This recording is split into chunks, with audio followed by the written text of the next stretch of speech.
Bien, señores, el sexo es importante, es una de las formas de ser feliz. Fue un deseo que le colocó Dios a los seres humanos para reproducirse y es una sensación agradable que cuando desaparece o se disminuye, Vigosex les revive ese tipo de actividad. Vigosex en todas las farmacias del país. La República Dominicana en los últimos 20 años ha tenido un un nacimiento de la vida en condominio. Sin embargo, mucha gente no han podido entender ni asimilarse a ese tipo de vida. El caso más patético es el de Torre Gabriel, en que de 11 o 12 condómines, uno, el dueño de el penthouse, ha puesto por la fuerza las leyes que él ha creído conveniente. Resulta inaceptable que a estas alturas, en pleno siglo XXI, República Dominicana se presente en casos como el de Torre Gabriel. ¿Cómo es posible que el señor Sotero Valdés, por mero capricho, tenga en vilo a 8 de 9 familias que residen en la mencionada torre? Un señor que a su propio decir, y reiterado varias veces, que él tiene dinero y que cuenta con el apoyo de sectores de poder para imponer su voluntad, y que dicha protección le garantiza la impunidad que a todas luces es notoria. Hemos podido apreciar que este señor se da el lujo de esparcir heces fecales y orina en el residencial y lo admite públicamente. No pasa nada. Ese señor suspende el suministro de agua potable por más de 2 meses y no pasa nada. ¿Cómo es posible que una persona que mediante sentencia se le impongan medidas de coerción consistentes en residir fuera de esa torre mientras dura el procedimiento, alejamiento del lugar y no ejercer ningún tipo de agresión física ni psicológica contra el resto de residentes, de manera sospechosa, desde el mes de mayo del 2012, en dicho condominio, la mayoría de los apartamentos, propiedades familiares y allegados, están desvalijados, suprimiendo ventanas y colocando hojas de zinc en su lugar, ropa raída en ventanales, atentado contra la seguridad del edificio y de los que allí residen. Las instituciones encargadas de velar por el cumplimiento de las normas de convivencia y de cumplir la ley de condominio han actuado con cierta indiferencia y lentitud, con raras excepciones, ante una situación que rebasa los límites de un conflicto entre condómines que se tratan más bien de violaciones flagrantes de la ley, desafío a la autoridad y, por no decirlo, de un desafío a la sociedad de conjunto. Hoy mismo estábamos comentando con Gracie de la Cruz un comunicado de la familia Peña Valera que invitan a la misa de un segundo teniente arquitecto, justamente negación de justicia. Señores, la impunidad, la negación de justicia son los puntos que más enervan los pueblos. Hay que tener cuidado con ese tipo de accionar. Este señor tiene esto hasta militarizado, ha hecho piscinas en su apartamento, olvidándose de que ese es un condominio, por lo que recomendamos que en lo adelante todo el que venda o compre un piso en un condominio lea la ley de condominios. Usted no es dueño de todo ni se debe de considerar el rey porque compra un piso. Vivir en condominio es vivir en comunidad. Si no lo sabe hacer, siga viviendo en casas. Bien, queremos reconocer un político que ha dado ejemplo de cordura y que posiblemente su actitud lo premie. Se trata del licenciado Luis Abinader. En todo este proceso de pugnas en el PRD, Luisito Abinader se ha colocado en el lugar correcto, ha sido comedido, ha tratado de no meterse en esos problemas. Y eso le va a producir frutos. Seguro le va, porque va a quedar como una persona comedida que no se metió en el lío. Por otra parte, con respecto al PRD y al PLD, se ha dicho de que Danilo Medina tiene ciertas coincidencias con Hipólito Mejía y que Miguel Vargas la tiene con Leonel Fernández. Nosotros queremos señalar algo. Vamos a estudiar bien la ley de partidos, pero creo que las coincidencias de ellos están en que Leonel y Miguel andan con un proyecto de ley de partidos diferente al de Danilo y al de Hipólito. Parece ser que es un problema de dinero y dedo, dinero, recursos económicos y dedo versus liderato y democracia. La posición correcta es la de Danilo. Leonel está forrado, tiene muchos recursos y ahí Danilo puede ser un árbitro. La posición de Miguel es equivocada. Está equivocado porque su aliado no debe de ser su contendor. Pero como él es el que más sabe, adelante. En esa misma dirección queremos decir que existe un problema dentro del PLD mayor que el del PRD en este momento. Hay unas pugnas terribles entre el grupo económico de Leonel Fernández que salió del poder, léase Víctor Díaz, Félix Bautista, Osoria y otras personas que pretendía que el plan de emergencia de los 9.000 millones se utilizaran para cancelarles deudas a ellos. Esa publicación del día de ayer en el periódico Hoy, que estuvo dirigida a que aquí se han pagado 187.000 millones sin respaldo, eso es falso y está encaminado a acusar al pasado Contralor General de la República y actual Secretario de Hacienda, a que él aprobó y luego devolvió esos pagos. Esa gente son insaciables. Pero ahí tiene la prensa material para hacer relaciones públicas dependiendo de quién les pague. Vamos a ver qué pasa.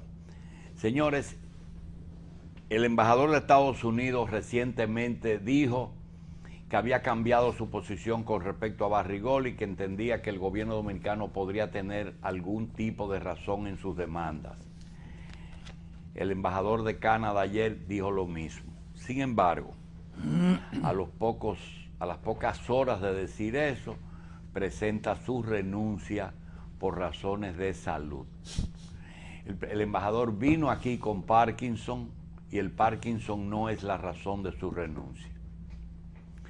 Vamos a esperar, porque en Estados Unidos las cosas tardan, pero tarde o temprano aparecen las cosas. Vamos a continuación a saludar al doctor William Hanna y a darle una consulta. Señores, hace 4 años aproximadamente, nosotros fuimos a CEDIMAT y nos hicimos un cateterismo y nos colocaron un stent. Al día siguiente nosotros estábamos aquí y el público nos vio hacer un programa sin ningún tipo de dificultad gracias al procedimiento sin complicaciones que se hizo en CEDIMAT. Es decir que nosotros aquí no somos un programa de televisión con producción. Nosotros somos sencillamente un quehacer, un día a día, y somos parte del día a día de nuestros televidentes. En el día de ayer ocurrió algo y quiero comenzar el programa de hoy. Primero dándole las gracias a mucha gente que se preocupó y aprovechar para plantearle al doctor William Hanna un problemita que tuvimos ayer mientras entrevistábamos a el senador de San Cristóbal. Machi trató de hacerle una pregunta y dijo, excúsame, pero borré. Cuando terminó el programa le preguntamos, Machi, ¿qué te pasó? Dice, parece que se me bajó el azúcar. Fue una sensación. Doctor, ¿qué es lo que es bajarse el azúcar? ¿Y qué sensación uno tiene? Sí. Primero, saludar hoy el día de la Cruz Roja Dominicana. Eso es una situación que desde hace mucho tiempo estamos muy preocupados con la situación de Cruz Roja. Todos los días aparecen ya los cintillos otra vez. Se necesita sangre, se necesita plaquetas, se necesita glóbulos rojos, glóbulos blancos. Y realmente no ha habido una respuesta, ni de la institución, ni del ministerio, ni del Estado, con respecto a lo que son los bancos de sangre, la Cruz Roja Dominicana y el papel importantísimo que debe jugar la Cruz Roja en los problemas nacionales. Más ahora, de cara al mes donde comienzan de nuevo las tormentas y los huracanes, tenemos que tener una Cruz Roja debidamente agilizada, bien dotada, con una reserva y una campaña específica para captación de sangre entre los dominicanos. De 100 dominicanos con los que tú conversas en cualquier día, 2 o 3 en alguna ocasión han donado sangre. Y eso realmente viene a ser uno de los gravísimos problemas que tenemos. También quiero felicitar al doctor Rafael Pichardo, cardiólogo, por su libro Décadas de Éxitos. Rafael Pichardo, como todo el mundo lo conoce, es un gran cardiólogo, un gran humanista, un hombre de bien, un hombre que ha trabajado intensamente, no solamente en el ejercicio, sino también en la investigación y en la publicación de los hallazgos concernientes a las enfermedades cardiovasculares en los dominicanos. Un trabajo muy sui generis, pero muy bien adaptado, y hay que, una vez más, felicitarlo de nuevo. Mira, Machi es diabético y toma medicamentos para la diabetes. Pero a veces Machi viene a trabajar aquí, habiendo tomado su medicamento, pero no ha desayunado. En esas condiciones, 1, 2, 3 horas después que tú tomas tu pastilla, el azúcar comienza a descender, llega a niveles normales, inclusive pasa por niveles por debajo de lo normal, y entonces se produce el apagón neurocerebral. Hay células del sistema nervioso que no funcionan en ese momento porque el azúcar está demasiado baja y es el único combustible, oxígeno y azúcar, doctor, que usa el cerebro. ¿Cómo uno diferencia cuando es un bajón o cuando es un exceso de azúcar? Bueno, cuando el azúcar sube, comienza a producir síntomas propios de la diabetes. Te pone muy hambriento, muy sediento, porque la osmolaridad, el espesor de tu sangre aumenta, comienza a demandar mucho líquido y a orinar muchas veces. A base de mucho orinar, tú te das cuenta que está teniendo un problema de que el azúcar está subiendo. En el otro caso, comienza con debilidad general, un estado de nerviosismo, las manos se tornan húmedas, tiene un poquito de calambre en el estómago, en la pared, en el abdomen, y entonces va perdiendo capacidad de concentración, de fijar ideas, y como dijo Machi, un apagón transitorio, recuperable con la ingesta de azúcar inmediatamente. En algunos lugares lo primero que tú haces es que le das azúcar. Si mejoró, era hipoglicemia. Si realmente no mejoró, entonces no va a empeorar, porque después que tú llegas a 400 o 500 miligramos de azúcar por decilitro, no importa que tú te comas dulce o no. En ningún caso, doctor, eso ocurre después de que usted coma mucho dulce. No, mira que no. Es muy raro una hipoglicemia inducida por la ingestión de carbohidratos.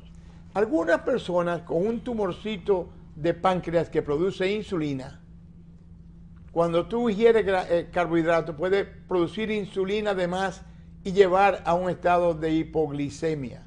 Pero realmente la cantidad de azúcar que comiste impide que baje tanto a que te dé muchos síntomas. Realmente la ingesta de carbohidratos y la bajada de azúcar en personas normales no tiene ninguna relación. Como tampoco comer dulce produce diabetes, ¿eh? Eso no tiene nada que ver una cosa con la otra. Son dos procesos químicos diferentes. Diabetes es falta de insulina o producción de insulina que no penetra bien en las células, resistencia de las células o intolerancia a la insulina. Y lo otro es comer porque tú tienes un apetito sobre carbohidratos, que se da muchísimo en la población. Entonces, después de ese medicamento se debe comer algo. Yo creo que debería tomar, si vas a tomar medicamentos que bajen el azúcar, tienes que desayunar junto con el medicamento. O tomarte el medicamento después del desayuno. Es un riesgo innecesario. Y cuando el azúcar baja, tú sabes bien que es mucho más peligroso que cuando sube. Porque realmente los nutrientes de las células del cerebro no llegan si no hay glucosa. Y puede haber daño cerebral. Y hay daño cerebral y a veces irreversible. Permanente. Y permanente, sí. Tú puedes morir de... Si una gente que haga muy a menudo hipoglicemia, se disminuyen sus células cerebrales. Daña su cerebro, daña las funciones, sobre todo las cognitivas, y puede morir. Aquí hemos tenido casos de personas prominentes que tomando alcohol, siendo diabéticos, se pusieron a la insulina y bajó tanto que en la madrugada no pudieron despertarlo o despertarla. Pero ese caso se da a menudo. Es un problema serio, sobre todo en el que usa insulina. En el que toma medicamentos hipoglicemiantes que bajan el azúcar, que no es insulina, se puede producir 2, 3, 4 horas después de tomar el medicamento esa baja. Doctor, en los dos casos puede haber coma, ¿eh? Los dos pueden inducir. Y cuando le llega a un médico, un diabético con un coma, ¿cómo él puede diferenciar? Bueno, con una pinchecita en el coso, tú haces con una glucómetro, una determinación de azúcar, y determinas rápidamente si está por debajo de 40, está hablando de hipoglicemia y coma, y si está por encima de 400 y tantos, tú puedes estar en coma. Tú puedes tener 500 y no estar en coma también, ¿eh? Todo depende de cómo te hidrataste y cómo te manejaste. Pero en este país, donde la diabetes va alcanzando niveles de epidemia, 15, 18, 20%, dicen algunos trabajos, son diabéticos conocidos, y hay otro tanto que no saben que tienen diabetes. Doctor Hanna, controlar una glicemia con una dieta, controlarla con una pastilla o controlarla con insulina, ¿qué es lo que determina esas tres situaciones? Es decir, hay personas que la tienen y rebajan 10 libras y se meten en cifras normales. Hay los llamados prediabéticos, personas que tienen padre y madre diabética, por ejemplo, sobre todo que están sobrepeso y con vida sedentaria, que tienen niveles de azúcar que andan por 120, 130, 140, pero cuando hacen abstinencia de comida puede bajar a 110. Esas personas se manejan perfectamente bien con dieta y ejercicio. Solamente. Porque el ejercicio ayuda a consumir carbohidratos, glucosa, sin necesidad de insulina. Hay otro grupo de personas ya con mucho sobrepeso, mayor edad, con niveles de glicemia que andan entre los 200 y los 300, que se manejan bien con dieta, ejercicio y pastillas para controlar la diabetes. Y hay el cuarto grupo, que es realmente los medicamentos como las pastillas, que lo que hacen es que favorecen la penetración de la insulina que tiene uno en la sangre dentro de la célula. Eso no hacen efecto y hay que recurrir al uso de insulinas. Esas 4 variedades existen. Primero, la prevención. Tú tienes padres diabéticos, tíos, abuelos diabéticos, lo mejor es que no aumente de peso y que tenga un estilo de vida que conlleve una cierta cantidad de ejercicio y controle, porque no es eliminar, es controlar la ingesta de carbohidratos. Porque usted dice que hay una epidemia, ¿es que somos 10 millones, es que hay más diagnósticos o hay que hay un aumento del azúcar? Las tres cosas. Ya somos más. ¿Me permite una pregunta? Sí, seguro. Hay diabetes medicamentosa. También. Hay algunos medicamentos. Medicamentosa. Yo debuté después de una quimioterapia. Claro, después de una quimio con cortisona sobre todo. La cortisona sube los niveles de glicemia y puede inducir, y el embarazo, por ejemplo, puede inducir una diabetes. Hay diabetes gestacional. La mujer en el sexto, séptimo... Solamente cuando está embarazada. Y cuando pierde ya, cuando termina el embarazo, desaparece la diabetes. Aunque algunas veces se hacen diabéticas después, a edad más tardía. Bien. Pero en la diabetes, que es un problema nacional serio. Hay otra pregunta. La diabetes incrementa el miedo a la muerte. No, pero crea un estado de conciencia. Mira, eso de miedo a la muerte realmente está pasando ya a una etapa de la incultura. Entonces, nos vamos a morir los 4 que estamos aquí, ¿eh? es cuándo y cómo, eso es inevitable.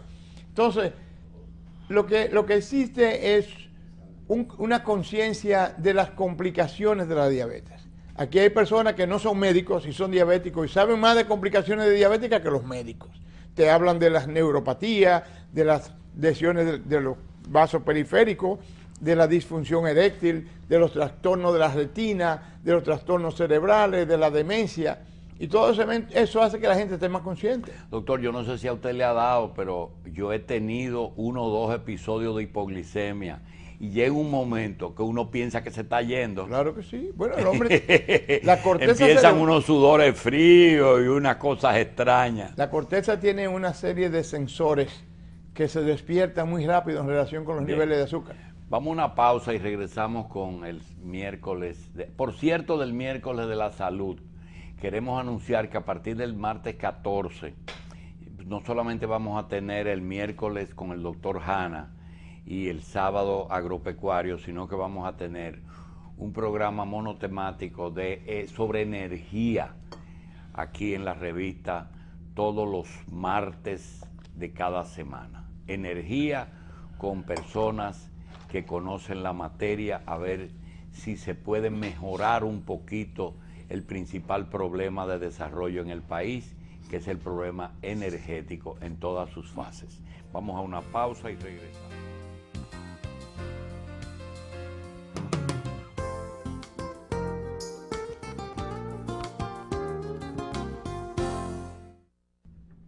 Bien, señores, doctor, tenemos el placer de contar con... Antes de entrar a conversar con amigo y hermano, sobrino mío, Tony Peñaguaba. ¿De verdad? Sobrino, mira, quería decirte algo sobre la diabetes y el principio básico de cómo ya una persona conocedora del tema, conocedora de su historia familiar, aquí hay un problema grande, una gran cantidad de personas que solamente firman con el apellido de la mamá, no saben ni qué enfermedad tenía el papá ni de qué murió el papá. Pero en una sociedad donde la obesidad se está imponiendo como una de las primeras causas de enfermedad, la obesidad, la hipertensión, la enfermedad coronaria, ya nosotros tenemos que seriamente establecer un programa nacional de prevención de la diabetes. Y se puede, que no es solamente abrir una calle en el mirador para que la gente de ese mirador vayan a hacer ejercicios o deporte, no, es establecer un concepto general de lo que es una vida para la prevención de diabetes, la actividad física, la dieta, quitar el cigarrillo totalmente de toda la publicidad de la República Dominicana, aunque sea un negocio que pague mucho impuesto, sacarlo, controlar el uso de los alcoholes. Y hay ciertos medicamentos que tienen que ser controlados también para evitar que la gente se haga diabético, porque eso representa una carga enorme para el Estado. La cantidad de personas que van al Instituto de la Diabetes porque tienen una infección en un pie, que necesitan una pequeña operación ese día y dentro de 3 meses vienen con otras condiciones y van deteriorando su vida, su visión, sus relaciones sexuales, su forma de expresarse, su capacidad de concentrarse. Eso tiene un valor enorme en una sociedad pequeña como la de nosotros. Y hay médicos, este muchacho Escaño, doctor Escaño, ha hecho un gran trabajo en promoción, a ver qué se puede hacer para que la mayor cantidad de personas no lleguen al estado diabético o comiencen a tratarse temprano para evitar muchas de las complicaciones de la diabetes, que es una de las cosas que hoy nos preocupa más. Doctor, el círculo obesidad, azúcar, alcohol, ¿está muy cerrado? Sí, eso da lugar a lo que se llama el síndrome metabólico hoy. La persona es sobrepeso, tiene una cintura de 40 o más pulgadas, tiene hipertensión, su colesterol está alto, sobre todo el colesterol malo, los triglicéridos están altos, el azúcar está alta y hay una serie de elementos que determinan ese síndrome metabólico. El hígado se torna graso, pero como está graso el hígado, se torna graso el corazón y los riñones también. Entonces, hay una serie de elementos que tú puedes rápidamente detectar, inclusive en una visita al consultorio, e imponer un criterio para establecer un estilo de vida. Ya no castigarlo con la dieta. No es que tiene que comer alimentos especiales, no, lo mismo que usted come todos los días, pero redúcalo al 30, al 40%. Y del helado grande, cómase una bola de helado. Doctor, en otro programa se habló de esos reportes de endoscopía, de que había un estándar de una serie de padecimientos de hernia hiatal, Hay un esofagitis, botón en la computadora y que que tú lo tocas. imprime. Una pregunta, ¿el hígado graso, hay algún momento en que es fisiológico que yo veo tanta gente con hígado graso? No, es que estamos más gordos todos, doctor. Tú y yo, que somos producto de la Segunda Guerra Mundial, crecimos viendo gente pequeña y flaca. Nos hicimos médicos viendo gente de 332, 140 libras y 5 pies 7 pulgadas. Sí. Todo eso cambió y ya el muchacho dominicano tiene 6'2 y tiene 6'3 y pesa 240, 260 libras. Y esa grasa que forma parte del panículo adiposo de los muslos, de las nalgas, del abdomen, también entra al hígado y entra al corazón y entra a todos los intestinos. Y se forma un complejo grasoso en todo el cuerpo que constituye el hígado graso. Hasta hace poco, hígado graso era un hallazgo del sonografista. Te ponía como castigo hígado graso. Hoy se sabe que el hígado graso no reacciona tan bien como el hígado que no tiene grasa cuando hay problemas virales infecciosos. Y es posible hacer una hepatitis necrotizante severa con daño de hígado permanente en aquellas personas que tienen hígado graso con más facilidad que el que no tiene grasa en el hígado. Bien, antes de Tony Peña, vamos a una pequeña pausa y regresamos. Doctor Hanna, Tony Peña Guava. Hemos invitado a Tony por dos circunstancias muy especiales. Dentro de 2 días, el día 10 de mayo, el país va a conmemorar, el país entero lo va a sentir, la muerte de su padre, José Francisco Peña Gómez. Y segundo, porque en estos días ha habido unos movimientos interesantes en lo que se llama la cúpula del partido. Los dos más altos dirigentes, Hipólito Mejía y Miguel Vargas Maldonado, tuvieron una reunión. Y los comentarios en los corrillos es que el ingeniero Vargas Maldonado, además de hablar con Hipólito Mejía, habló dice que con Guido Gómez Mazara y con Tony Peña Guava. Recordemos que el principio de los problemas reales dentro del partido surge antes de la convención del año 2009, cuando tanto Tony como Guido Gómez Mazara aspiran uno a la Secretaría de General y la Secretaría de Organización. Y la Secretaría de Organización, y estos aspiraciones fueron boicoteados y bloqueados por el grupo que dirigía Miguel Vargas, que tenía otros candidatos. De manera que queríamos hablar de eso, saber algo de lo que ha pasado en estos días, si te reuniste, si no te reuniste, de qué se conversó, cómo van las cosas, Tony. Bueno, ante todo, buenos días, gracias por la invitación. Muy bien, tú lo acabas de plantear. Yo he estado proponiendo desde antes de las elecciones que buscáramos una fórmula de nosotros tratar de resolver nuestros problemas internos. Porque la campaña del Partido de Liberación Dominicana siempre ha sido, bueno, si no se pueden poner de acuerdo ustedes, ¿cómo pueden gobernar entonces el país? Y obviamente que eso hizo que sectores importantes de la población, las mujeres, la juventud, la clase media, se nos fueran retirando una gran parte en la campaña electoral, y de ahí vino un problema que quisimos intervenir porque entendíamos que el problema era tratar de buscar un proceso de convención adelantada en vez de un proceso de expulsión de lado y lado. Lamentablemente no se pudo y estamos ahora mismo en una situación ya que va a cumplir el 20 de mayo de este año, un año. Por lo menos un año de la convención. La crisis postelectoral, Sí. estaba hablando. Ahora, obviamente, tú vas a hacer un recuento que esto genera con la crisis que se hizo en el año 2009, cuando en la convención de septiembre, los dominicanos que están dentro del PRD votaron por unos candidatos que no fueron los candidatos que finalmente se ganó, por lo menos eso es lo que se presume.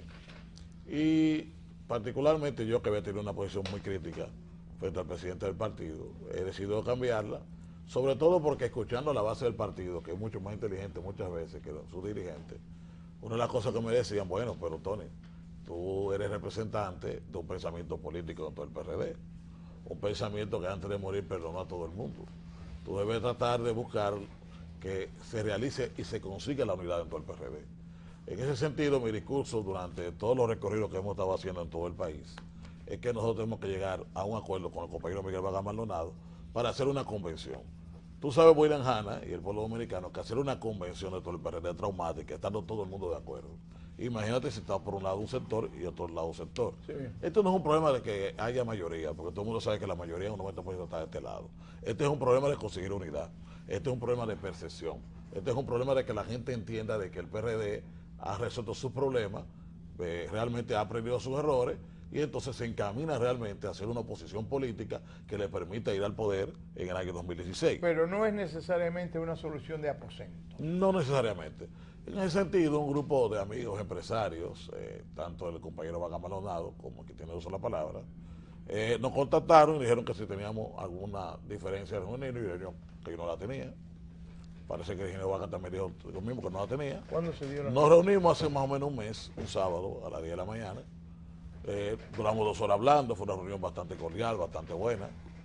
Yo sentí que el compañero Vaga Maldonado se podría hablar con él para solucionar la problemática del PRD. Lo escuché, él escuchó mis planteamientos. Yo le dije, mira, estos compañeros me han contactado, yo no vengo aquí ni como amigo de Hipólito Mejía, ni como jefe de campaña de Luis Abinader, ni siquiera como aspirante a la presidencia del partido. Yo veo como un alto dirigente de todo el PRD a reunirse con otro alto dirigente del PRD, que por demás es presidente del partido. Le hice una serie de recomendaciones y yo, mira, yo pienso que una fecha no puede dividir al PRD. ¿Cuál es la mejor fecha? La que convenga a las partes. Todos sabemos que es verdad que el 19 de julio termina su mandato. Inclusive hay una carta de la Junta Central Electoral en ese sentido. Y que hay una propuesta de nosotros de parte que la convención sea el 21 de julio. Miguel dice que eso tiene que ver con el plebiscito en febrero. Bueno, pues le dije, bueno, pero busquemos una fecha intermedia, tratemos de buscar una solución a la problemática. Porque me parece que la gente tiene al PRD como el partido de lo absurdo, que nosotros estamos peleando. Y una fecha no puede ser lo que realmente determine una separación dentro del PRD. No, y hay que preparar una convención. Y le dije que una convención obviamente lleva una preparación de 4 o 5 meses. Al mismo tiempo también le planteé la necesidad de buscar situaciones que nos puedan permitir quizás llegar unidos a ese proceso convencional, que no necesariamente tiene que ser un acuerdo de aposento. Ni tiene que ser ¿Tú me complaciente. entiendes? Ni tienen que ser complacientes, sino de tratar de buscar la unidad en ese sentido. También le dije que el PRD, de mi punto de vista y es parte de mi discurso, nosotros quizás por ese democratismo que tenemos en todo el partido, muy acelerado, cometemos errores y pensamos que teniendo organismos macrocefálicos, organismos inoperantes, organismos supernumerarios, somos el problema. Y todo lo contrario, hacemos organismos infuncionales. Dije que yo entendía que había que convocar la Comisión Permanente de Reforma Estatutaria para que en la convención se aprovechara y se pusiera un partido mucho más consono con la sociedad, una comisión política de 35 personas, le dije más o menos quiénes podrían ser los integrantes, el presidente del partido, el secretario general, el presidente de funciones, la secretaría. Le dije que podía, si en algún momento el PRD tenía el síndico de la capital o tenía el presidente de ambas cámaras, podría ser más 15 miembros elegidos de la base del partido, que son vicepresidentes, para tener un organismo donde realmente funcione realmente como cabeza política y un comité ejecutivo de 500 personas. También le planteé de que debido a que el PRD, nadie confía en nadie, que la convención para la candidatura presidencial debería ser o al final del 14 o al principio del 15, pero que tenía que ser con un método tipo lotería, no con un método tipo loto. Tú sabes que en la loto el ganador se lo lleva todo. Se parece a la canción de Ava, de Buena y Te Quiero, el ganador se lo lleva todo. El PRD tiene que remontarse 36 años atrás. Y tú debes recordar que en el año 77, en ese tiempo era por delegado, cuando se presentaron las candidaturas de Antonio Guzmán Fernández, se presentó la Jacobo Magluta y Sabor Re Blanco, había que ganar con más del 50%. ¿Qué pasa? Nadie lo tenía. Don Antonio es el que más tenía, pero no pudo llegar al 50%. Entonces hizo un acuerdo, ¿verdad?, con Jacobo Magluta, yo candidato presidencial, tu candidato vicepresidencial, y vino Peña Gómez y Sabor Re Blanco, candidato a senador, y el PRD ganó. Entonces yo pienso que el PRD necesita un método tipo lotería, en la cual haya un primer premio, un segundo premio, un tercer premio. El que gane, candidato presidencial. El que quede en segundo lugar, candidato vicepresidencial. El que quede en tercer lugar, que pueda obtener o la candidatura a senador de la capital o a síndico. Para que todo el mundo quede con un pedazo del pastel en la mano. Él me dijo que veía muy interesante nuestra propuesta, que le iba a estudiar, que él sentía que había cedido en algunos momentos y que no se le había realmente correspondido. Yo le dije, mira Miguel, para yo rendirme aquí contigo, yo tengo que haberme olvidado de todo lo que pasó. Y tú tienes que haberte olvidado de todo lo que yo dije. Entonces, esta catarsis que estamos haciendo tú y yo es la que necesita el PRD. Tú debes hacerla con Guido, debes hacerla con Luis Abinader, debes hacerla hasta con el propio Hipólito Mejía. Porque al final los PRDistas lo que quieren en la unidad es ganar. Y te voy a decir algo, inclusive te lo digo a mí, que no me conviene quizás como grupo. Yo represento un grupo independientemente, yo vine aquí como un ente personal. Tú mañana te pones de acuerdo con todos los sectores y se dejan sin efecto todas las medidas disciplinarias.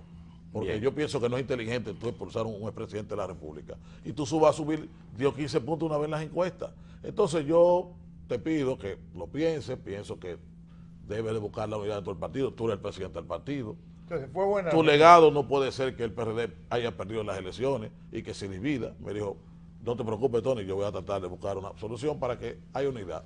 Y así, después, informalmente se lo informé al presidente Hipólito Mejía y a Luis Abinader de mi conversación. He visto después de eso que ha habido otras conversaciones. Saludo la decisión de que se reuniera Hipólito Mejía conjuntamente con el presidente del partido. Yo creo que eso baja la tensión. El compañero César Sánchez ha estado hablando. Yo pienso que en algún momento habrá que formar una comisión, ¿verdad?, de este lado y una comisión de aquel lado, para realmente iniciar un diálogo que dé al traste con la problemática del PRD, y en eso que estamos en estos momentos.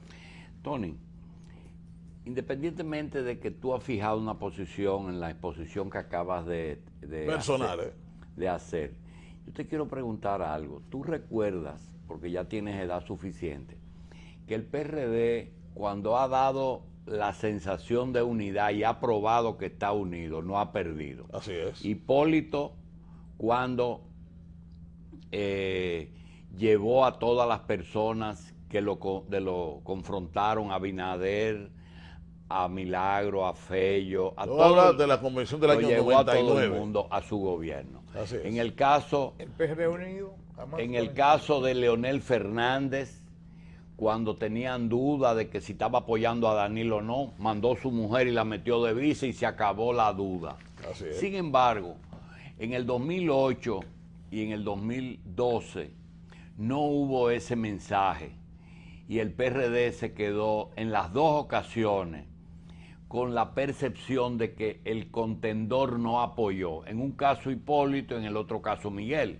Yo quiero preguntarte algo. Como yo he visto que tú, independientemente de que has estado en un grupo y fuiste causa a veces del mismo problema con la Secretaría de Organización, siempre has estado cerca de todos, incluyendo de la gente de Miguel. No, yo fui director ejecutivo, pero esto Miguel y todos los equipos de todo el Te país. quiero preguntar, el problema básico es padrón, fecha de la convención, ley de partidos, recursos económicos y manejo, candidaturas a la presidencia y candidaturas a cargos electivos, presión familiar, control del partido, inflexibilidad de los dos líderes, o si es un acuerdo o una convención lo que debe solucionar el problema.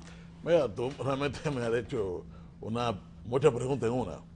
Mira, Julito, el problema es un problema de voluntad, es un problema de raciocinio dentro del PRD. Nosotros los PRDistas tenemos que entender, por una ley física, por el marco de una puerta normal, si pasa uno y pasa otro, van a pasar los dos. Si quieren pasar los dos al mismo tiempo, posiblemente se van a atorar. Históricamente ese ha sido el problema del PRD.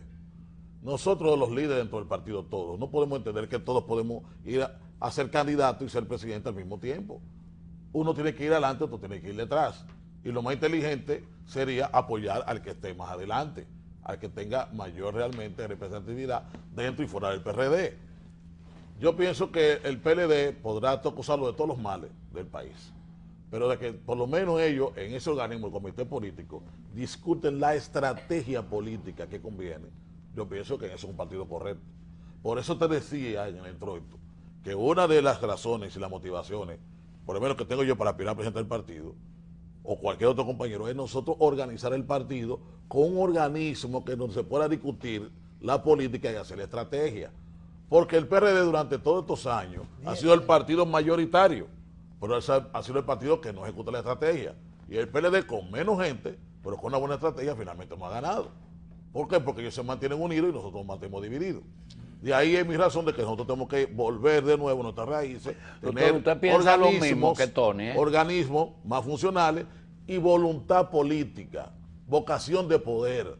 Parece que está muy arraigada la vocación de ser oposición. ¿Cómo es posible que no nos pongamos de acuerdo en situaciones que son tan fáciles en el fondo? Por ejemplo, tú hablas del año 2008. El año 2008 realmente hubo relativa unidad. No vamos a decir eso, porque a mí me consta que el compañero Puerto Mejía apoyó. Al 2003. ¿Tú me entiendes? Cuando comienza la ¿Dónde? idea de una repostulación presidencial. Ahí comienzan los verdaderos Ahí comienzan los problemas. del Yo PRD. lo admito. Yo tengo que hacer mi culpa. Yo apoyé al presidente Hipólito Mejía. Lo apoyé porque soy amigo de él. Y cuando me dijo eso, yo, mire, lo voy a apoyar a pesar de que yo soy antireeleccionista. Por un problema de amistad personal que tengo con usted. Pero tú eras ministro. Pero fue un grave error. Pero tú eras ministro de ese gobierno. No, pero no importa que fuera ministro, porque cuando se sometió Ya no el es. proceso, cuando se sometió en ese momento a expulsar a Tuerecan, yo estuve de acuerdo. Y lo dije en la propia casa de Hipólito Mejía. Porque que me conoce sabe que yo digo las cosas como son. Yo no tengo ese tipo de problemas de que fulano cree o no cree. No. Yo creo lo que correcto que hay que hacer en ese momento. Entonces lo que te quiero decir que es verdad que la génesis vino en el momento de la aspiración a la reelección y entonces que había 7 ministros del gobierno, una forma u otra, que estaban aspirando, lo que era una locura. Entonces en ese momento quizás lo inteligente hubiera sido, bueno, vamos a ver quién en ese momento era la persona que tenía más ascendencia. Todo parece indicar que era Félix Suberví. Bueno, si el PRD hubiera apoyado a Félix Suberví en ese momento, quizás la situación fuera otra. Ahora bien, ¿por qué te hablo de la estrategia? Y yo me voy a remontar a la campaña de mi padre. José Francisco Peña Gómez ganó la elección en el año 94, aquí todo el mundo lo sabe.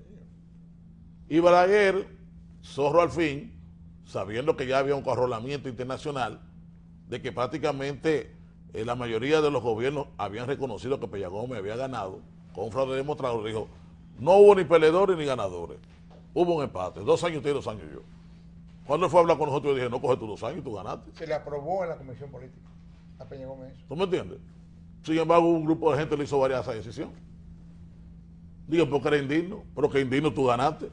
No lo veas como que va a estar dando 2 años, eres tú que estás dando 2 años Balaguer. Pero ok, no cogió los 2 años. Bueno, hicimos unos acuerdos para realmente cambiar la justicia y vino la instalación de la nueva Suprema Corte de Justicia. Ahí vino la doble vuelta electoral, una serie de modificaciones que realmente han sido buenas para el país. El Consejo Nacional de la Magistratura, una serie de cosas que Peña Gómez conquistó a eso. Ahora, ¿qué era lo debido? Había un sector del balaguerato que quería ponerse de acuerdo con nosotros. Sin embargo, hubo sectores del PRD que impidieron eso. Y Balaguer ya no era candidato. ¿Qué sentido tenía atacar a Balaguer? ¿Tú me entiendes? El candidato era Leonel Fernández, que no tenía ningún nivel de posibilidad. Y Jacinto Pinto. ¿Dónde viene la posibilidad? Bueno, cuando el PRD amenaza, ¿verdad?, el statu quo del Partido Reformista, el statu quo del gobierno, se sienten amenazados y entonces hacen el Frente Patriótico. El anillo. ¿Qué hubiera hecho yo? No, me Lo pongo de mismo. acuerdo con ellos. Pero eso mismo pasó también ahora también. El candidato era Danilo Medina, no era Leonel Fernández. Entonces no había por qué atacar, ¿tú me entiendes? A Leonel Meterlo Fernández. preso y demás. ¿Tú me entiendes? Porque se era amenazado. Entonces, la estrategia es fundamental. Por eso te hablo de que el problema del PRD es un problema de estrategia y de voluntad. Ahora, obviamente que tenemos que hacer un padrón. Bueno, todo el mundo sabe que tenemos que hacer un padrón. Pero, don Julio es así. A los amigos que me están viendo a través de los medios de comunicación. En este tiempo de la cibernética, en esta era digital, resolver un problema, un padrón, es un problema fácil, señores. Oye, tú buscas 5 o 6 buenos técnicos y en 2 días tú resuelves el problema del padrón. Entonces no alguien puede venir a mí con decir que el problema del PRD es un problema de padrón. Tú pones el padrón que tú quieres y te pones de acuerdo. Se segregan los reformistas, se segregan los PLDistas. Cualquier situación se resuelve. Se busca un proceso de 1 mes para que se verifique todo el mundo. ¿Cómo yo haría un padrón sencillo? Si quieres un padrón nuevo, lo hacen en 1 mes. Yo cojo el padrón lineal de la Junta Central Electoral, lo pongo en la computadora, lo pongo físicamente, hago una campaña de verificación a nivel nacional, verifícate los locales del PRD y ese es el padrón. Y hay mucha gente también se puede escribir online y ese es el padrón. O sea, el padrón no es un problema, es un problema de voluntad y en la cual se tiene que reconocer el que gana. Por eso hablo que quizás como tenemos que recuperar esa cultura de respetar las decisiones, de no hacernos trampa entre nosotros mismos, por eso hablo de que todo el mundo tiene que ganar y por eso hablo de que en esta convención, cuando se elija el candidato presidencial, debe haber un primer ganador, un segundo ganador y un tercer ganador. Aprovecho la ocasión porque tenemos las actividades del 10 de mayo, pasado mañana, donde el doctor Peña Gómez cumple 15 años de desaparición física. Lamentablemente no pudimos ponernos de acuerdo en la misa. Pensamos que era peligroso, ya después que hay un proceso de distensión, que algunos compañeros quizás no entienden este tipo de cosas, de que hay que ponerse de acuerdo. Y el presidente del partido va a celebrar la misa a las 10 de la mañana y nosotros vamos a estar a las 10 de la mañana en el cementerio. No hay nada, no hay ningún tipo de inconveniente, lo que estamos es cuidando las cosas y los detalles. Y el compañero Nene Cabrera, juntamente con un grupo de compañeros importantes, nosotros vamos a visitar, vamos a trabajar también en esa parte unido. Tiene una actividad en la Loma del Flaco donde ha hecho una carretera, remodeló el monumento, una serie de cosas. Y esas son las actividades oficiales que tenemos de la celebración de los 15 años de celebración física de Dr. Peña Gómez. Le damos las gracias a Tony Peña Guava. Y no podemos comentar a las cosas de las encuestas, ¿verdad? Porque nos dedicamos mucho a esa cosa. Vamos a... Pero en otra ocasión tenemos que venir, porque yo tengo que venir también a promover mi candidato, Luis Hay Abinader. mucho que hablar. Yo creo que tú acabas de dar muestra de que aquella posición de secretario de organización te lo tenía bien ganado. Gracias, Tony. Bueno.